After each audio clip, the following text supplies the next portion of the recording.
जय हिंद दोस्तों, आपका स्वागत है आपके अपने channel MSF army news and history पर। आज आपको बहुत ही दुख के साथ बताना पड़ रहा है कि राजस्थान के सीकर जिले के फतेहपुर क्षेत्र के रामगढ़ उपखंड के गरणवा गांव निवासी देवी सिंह शेखावत शहीद हो गए। शहीद देवी सिंह लगभग 14 साल पहले सन 2011 में BSF में भर्ती हुए थे। ट्रेनिंग पूरी करने के बाद हाल फिलहाल वो अपनी यूनिट में ड्यूटी कर रहे। हाल फिलहाल इनकी पोस्टिंग मणिपुर में थी, जहां से वो कुछ दिन पहले ही मौसी की बेटी की शादी होने की वजह से कुछ दिन पहले ही छुट्टी लेकर घर पर आए हुए थे। शहीद देवी सिंह के परिवार में उनके माता पिता, पत्नी, 3 बेटियां और एक सबसे छोटा बेटा है। उनके पिता प्रताप सिंह शेखावत भी BSF से रिटायर्ड हैं। शहीद देवी सिंह शेखावत BSF में कांस्टेबल के पद पर तैनात थे, जो कि कुछ दिन पहले ही छुट्टी लेकर अपने गांव आए हुए थे।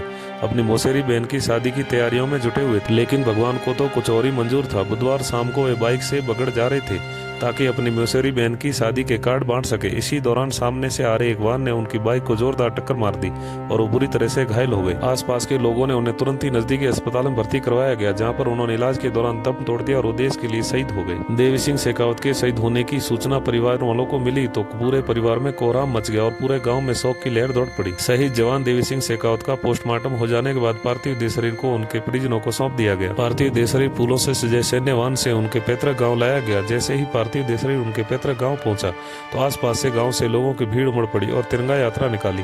देवी सिंह शेखावत अमर रहे के नारे लगाने लगे। पार्थिव देह शरीर पैतृक गांव पहुंचने के बाद अंतिम दर्शन के लिए उनके आंगन में रखा गया, जहां पर उनकी पत्नी देखकर बार बार बेहोश हो रही थी और 3 साल का बच्चा तो समझ ही नहीं पा रहा था कि पापा कहाँ हैं। अंतिम दर्शन हो जाने के बाद गाँव के युवाओं ने तिरंगा यात्रा निकालकर पार्थिव देह शरीर को मोक्षधाम पर ले गए, जहाँ पर BSF की टुकड़ी द्वारा उन्हें गार्ड ऑफ ऑनर दिया गया और 3 साल के बेटे ने मुखाग्नि दी और वो हमेशा हमेशा के लिए पंचतत्व में विलीन हो गए।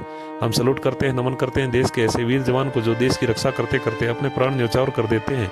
जय हिंद।